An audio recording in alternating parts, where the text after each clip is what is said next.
Welcome to Story Lab. This week, we're talking about faith, while we take a global look at what it means to encourage each other. Skylar! Skylar, have you seen my map?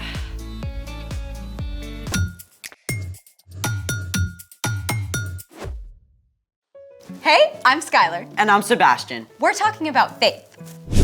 which is trusting what you can't see because what you can see. I know something awesome that you can see. What's that?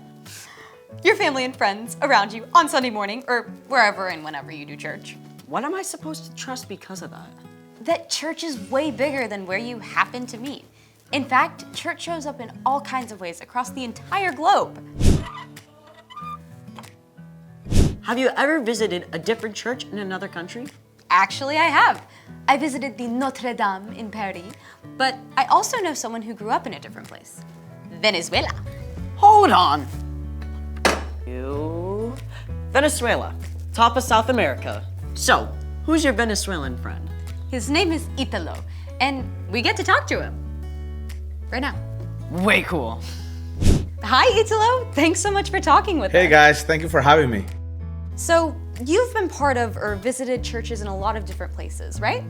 Yeah, that's right. Well, first I grew up in Venezuela, where I served on the kids and student side.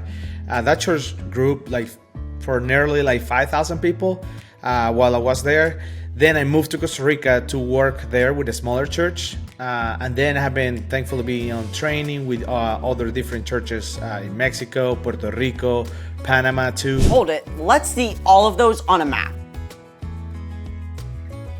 Wow. What were some of these different churches like? Well, in Costa Rica, I did a missionary training and I visited churches in the jungle to help with the construction there. Some of them, they were really remote, like they didn't have running water, electricity at all time. It was different. Wow, that's really hard.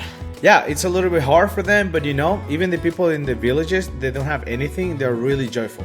They see them to worship God is like nothing I have seen in other place. The people there were completely committed to loving God and to serve others. What are some of the ways you've seen God work in the churches you visited? Yeah, one thing I love is that a lot of these churches really value the personal relationship. When you're going to these churches, even if they are small or bigger, the people know your name. Like you feel when you go to a church, you are part of like a family. And after church, the people just hang out, they share a meal. It's not just come here, sit down, and that's it. So it's just great. So great. What are some of the ways you've seen Jesus followers encourage each other? Well, one church I worked with in Puerto Rico was growing super fast, but they didn't have a building. So another church said to them, hey, we're not using our building in the afternoon, so come and just use it for free. Like just have your church in our church. That's awesome. Yeah, and in Costa Rica, the church I was working with, they had a partnership with this place called the Hope Center. And they are, because they still are there in a really bad area of the city. And some people of the church were challenging each other to help there. And now they give meals every day for more than 300 kids. And that's a lot. That's for some of those kids, that's the only meal they even have in that entire day. Is there a way you personally experienced encouragement from the church? Yeah, for sure. Like, for example, this one family opened up their home for me to stay with them for almost 5 months. They even gave me a chance, to just come to the United States, stay with them, like no charge. They fed me, they gave me a room for myself. They didn't ask for anything. They just want to make me be part of their family. That's so cool. Italo, it has been great talking with you. Thank you so much for your time. No, thank you guys for having me. It was a pleasure. See ya. Bye. I love hearing these stories. It makes me want to travel and see what God's doing all over the world. Speaking of which, it's time for... The story before the story. Today, we're in the book of Hebrews, a letter written to early believers in Jesus. But before Hebrews, way back in the very beginning, out of a deep, deep love, God made an amazing world. But when people turned away from God, the world was broken. God made a plan to draw people back into relationship. So, at the right time, God sent Jesus, God's very own son, to live among us. Jesus gave up his life and was killed. But on the third day, he rose to life. After Jesus returned to heaven, the early church grew quickly. But some believers became confused or distracted and started to forget their faith in Jesus. Which is where our story starts. Take it away. Hey everyone, I'm Erica. Hey, Erica. The book of Hebrews is a letter written to Jewish believers in Jesus, likely by a friend or follower of the Apostle Paul. The writer wants to remind these believers that Jesus is more important than anyone or anything else, ever. He challenges them to hold on to their faith in Jesus and to encourage others in the church to do the same. Chapter 10 says this: Let us hold firmly to the hope we claim to have. The God who promised is faithful. Our hope is in Jesus, who made a way for us to live forever with God. But like the Hebrew believers, it is so easy to get distracted from that hope. We hear constant messages telling us that hope is found in buying more stuff, in doing more activities, in zoning out from our problems. So in the midst of all this, how do we stay focused on our true hope? Hebrews continues. Let us consider how we can stir up one another to love. Let us help one another to do good works. One way to hold on to our hope in Jesus is by acting on it. We can encourage each other to show God's love to the world around us. Rather than just telling our friends to do good things, we can encourage them by living it out ourselves. So what do love and good works look like? One way to put love into action is to put others first, whether it's first in line or letting your friend choose the game you play together. Another way to show God's love is by sharing what you have.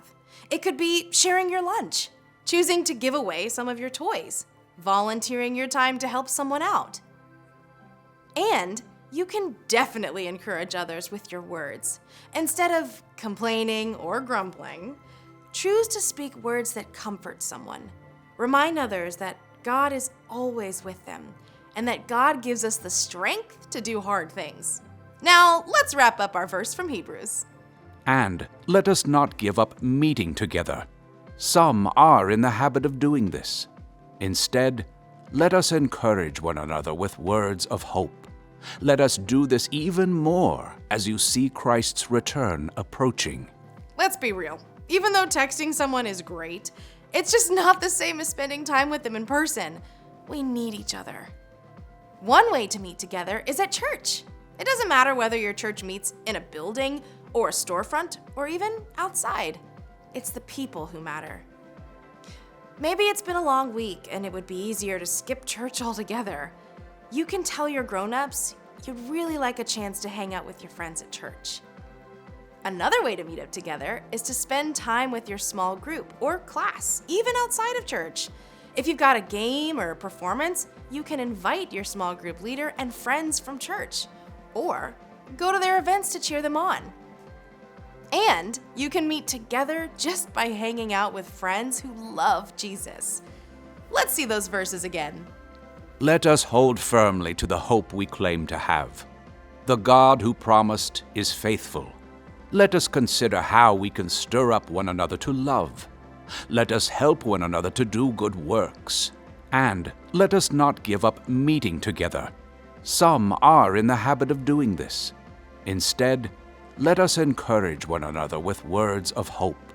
Let us do this even more as you see Christ's return approaching.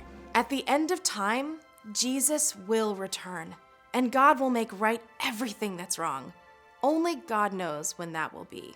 But in the meantime, we have an amazing opportunity to encourage each other to stay strong in our faith in Jesus and to show God's love to the world. The end. So, church isn't just for learning stuff about God. It's also about the people we meet and helping each other be strong.